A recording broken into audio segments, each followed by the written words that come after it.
Ai de vós, escribas e fariseus, hipócritas, que dais o dízimo da hortelã, do endro, do cominho, e despreza o juízo, a misericórdia e a fé. Palavra de Jesus Cristo. Homens que estavam coando mosquito, engolindo camelo. Quantas igrejas não estão fazendo terrorismo acerca das contribuições? Muitas vezes coagindo os irmãos, se não contribuir, não participa da ceia. Se não contribuir, não é consagrado. Se não contribuir, meu irmão, não pode sequer tirar uma oferta na igreja, não pode sentar, pelo amor de Deus. Estamos vivendo os dias da época de Jesus, um evangelho farisaico. Os fariseus desse tempo moderno, muitas vezes estão vendo com facilidade o cisco nos olhos dos irmãos, mas esquece da trave de madeira que está nos seus olhos. Jesus disse: hipócrita, tira primeiramente a trave que está no teu olho, para que veja o argueiro que está no olho do teu irmão. Foi o que Jesus falou em Marcos 11:12. Vemos que Jesus procurou frutos numa figueira e só encontrou folhas. Os frutos diz respeito ao homem interior, e as obras do coração aludem à aparência. As folhas aludem à aparência. Jesus não amaldiçoou a figueira porque não tinha folha, não, mas porque não tinha fruto. Fariseus, imitem o apóstolo São Paulo. Até ouvir a voz de Jesus, Paulo também era chamado, Saulo era truculento. Paulo foi um homem inflexível. Paulo pensava que estava fazendo a vontade de Deus. Se você tem seguido o evangelho farisaico, faça como imitador de Cristo. Ouça a voz do Mestre, o qual, aliás, dirigiu uma mensagem a todos os fariseus no capítulo 23 de Mateus. Dificilmente a gente vê um pastor dando uma doutrina em Mateus 23. Por quê? Porque lá fala acerca dos fariseus. Em primeiro lugar, vemos que os fariseus dizem uma coisa, mas praticam outra.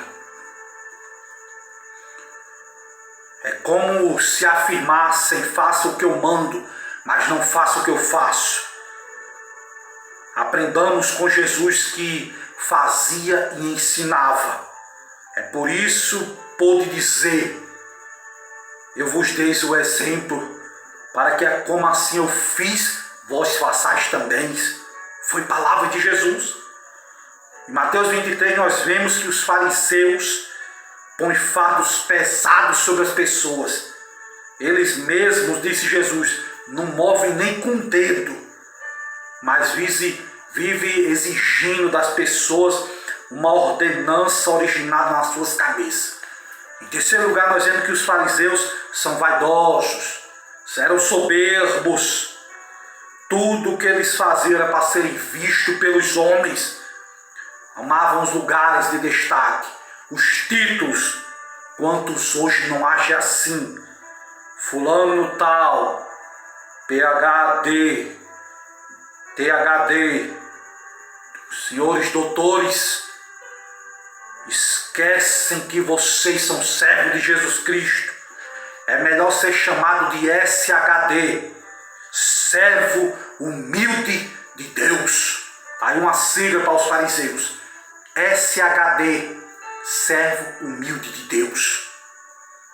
Os fariseus contribuem para a perdição de muitos.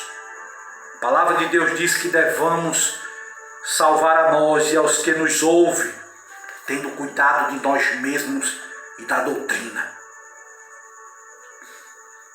Os fariseus, além de não entrarem no reino de Deus, impedem os seus seguidores que entrem, torcendo o evangelho de Cristo. E Jesus chamou esses homens de filhos do inferno 2 vezes. Os fariseus são condutores de cegos, insensatos, hipócritas, inventam ordenança, exigem dos fiéis uma santidade exagerada, extrabíblica, extrema, excêntrica, excessiva.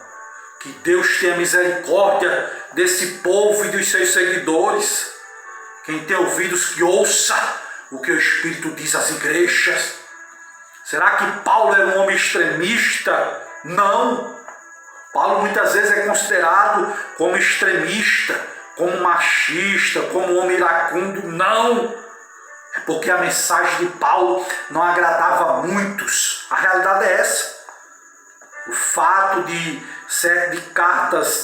algumas cartas de Paulo conterem uma mensagem contrária à filosofia feminista não denota que o apóstolo tenha sido machista. Não. Paulo era um homem que sabia reconhecer o trabalho das mulheres. Em Romanos 16 fala lá sobre isso, da diaconisa Febe. Paulo vai ordenar aos Efésios capítulo 5 que o homem amasse a sua própria mulher. Como é que Paulo era machista desse jeito? O machista não apoiaria a fidelidade conjugal, não estimularia os homens a amarem as suas mulheres. Não! Paulo era um homem amável.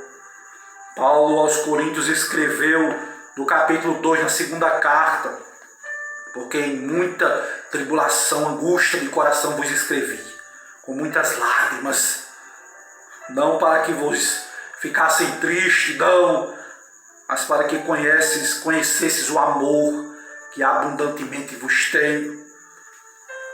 Estas são as palavras de Paulo. Conservador muitos crentes têm aversão ao conservadorismo.